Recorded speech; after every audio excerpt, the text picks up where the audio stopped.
This next part of the information section of the beginner's guitar course is going to be a quick section where I just briefly want to discuss fretting notes. So fretting a note, all that means is where you press your fingers down on a particular fret. So let's say, for example, I want to play the 3rd fret on the thinnest string. We'll come to string names in one of the next sections, but I just want to just address this first. What that means is you want to play the 3rd fret, so you count down your frets. So your fret wire here, so that means behind this fret wire is fret 1, behind the 2nd fret wire fret 2, 3rd fret wire is fret 3. So if we play this fret, we just want to take our fingers and want to actually press down on the string. So we place your finger over the string or on the string, and then you press down, so you're pressing into the neck this way. There's a couple of points about this. So first of all, the general rule is you want to be as close to the fret as you can without touching it. Now what you find is if you touch the fret and play, you get a muffled, deadened kind of a sound. So you don't play on the fret, you want to play behind it. If you play too far back,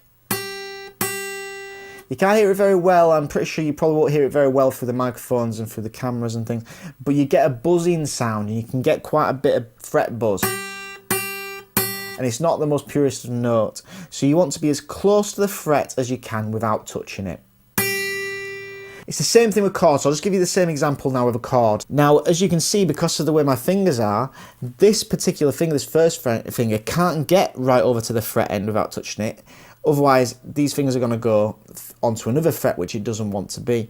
So you want to get your finger as close as you can. With this chord, the closest I can get to the fret without touching is in the middle of the fret. That's going to be absolutely fine.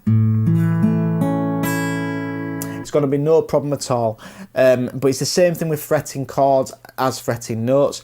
The difference is when you're fretting chords, you've got to do a bit of jigging around with your fingers to get them into a place where they're touching the correct strings. So the exact place where the finger touches the string can vary from person to person. So it could be right on the very end of the finger, or it could be right on this side of the finger, or it could be right on the top of the finger. It can vary from person to person. But the thing I'm trying to say is you want to be using the tip of your finger and not really using the pad of what I would call a pad of your finger, this part. You want to be using more of the tip. So for example, when you're playing these chords, often your fingers will need to be close together. And it's not uncommon for your fingers to touch the wrong strings. So if I play this C chord correctly, I should have a nice arch on the fingers, should be just using the fingertips, and none of my fingers are touching any other strings that they don't need to be touching.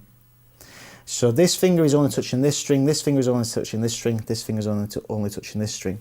And it has a nice sound. Now this can be quite frustrating in the early stages of playing guitar and will take some concentration and perseverance. But if you take the time to get this part correct in the first stages, in these early stages of playing guitar, you'll find it doesn't take long at all. You'll get through this stage really quickly. So the main thing here is don't rush this stage. If you rush through it and just do each chord not quite right and just move on and just learn more chords, all you're going to do is find that you've learned a lot of chords wrong and you're going to have to go back and relearn all the chords. So don't rush through this section. If you do it right, you'll get this really quickly and you can move on and start learning more and more chords.